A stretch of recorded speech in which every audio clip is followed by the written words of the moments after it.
लक्ष्मी के रूप होते बेटी गा, पेट भीतरे छन मारो। लक्ष्मी के रूप होते बेटी गा, पेट भीतरे छन मारो। लक्ष्मी के रूप होते बेटी गा, पेट भीतरे छन मारो। लक्ष्मी के रूप होते बेटी गा, पेट भीतरे छन मारो। घुरवा कचरा माझन डारो, घुरवा कचरा माझन डारो। लक्ष्मी के रूप होते बेटी गा, पेट भीतरे छन मारो। लक्ष्मी के रूप होते बेटी गा, पेट भीतरे छन मारो।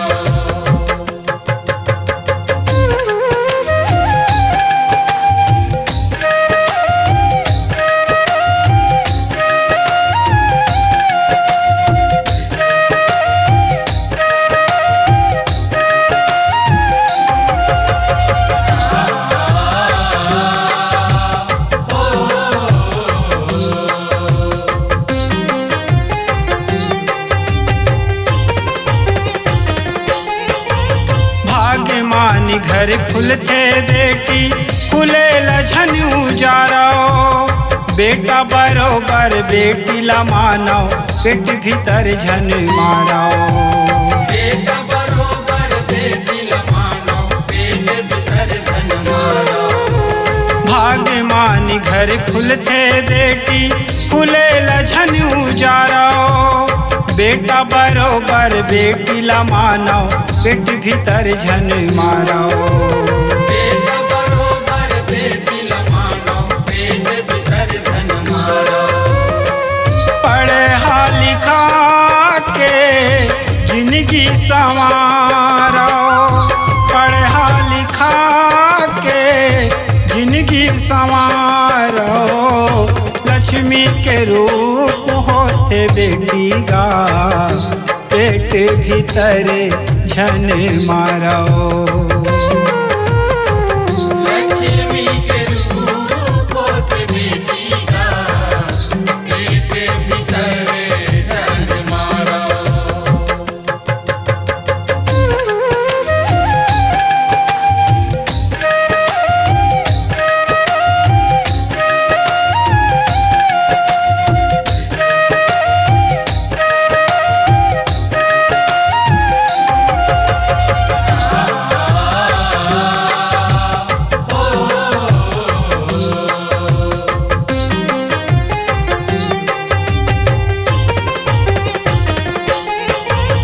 बेटा एक बेर छोड़ दीगा, बेटी संग नहीं छोड़े।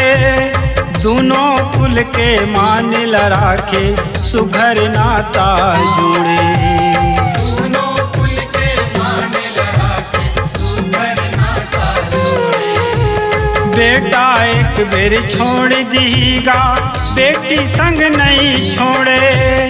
दोनों कुल के मान लड़ा के सुघर नाता जोड़े। दोनों कुल के मान लड़ा के सुघर नाता जोड़े। जागो जागो आँखी उघारो, जागो जागो आँखी उघारो। लक्ष्मी के रूप होते बेटी गा, पेट भीतरे झन मारो। लक्ष्मी के रूप होते बेटी गा, पेट भीतरे झन मारो।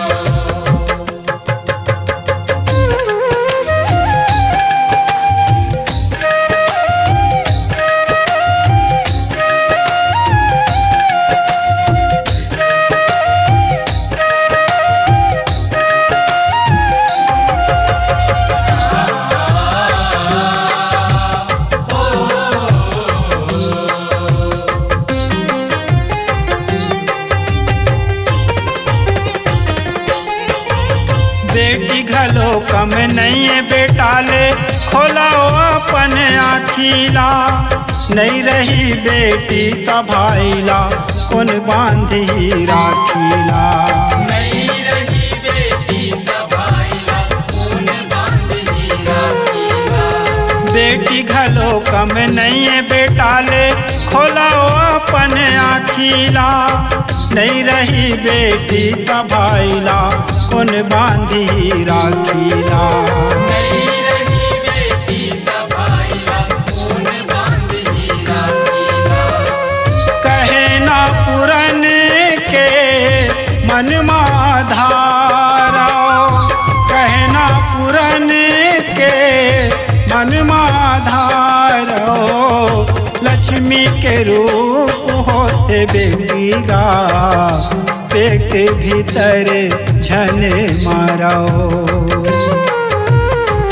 लक्ष्मी के रूप होते बेटी का पेट भीतर झन मारो।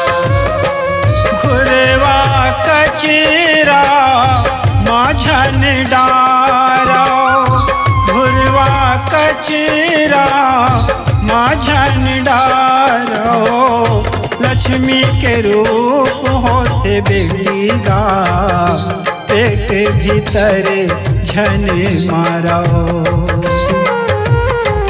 लक्ष्मी के रूप होते बेटी का पेट भीतर झन मारो। पेट भीतर झन मारो।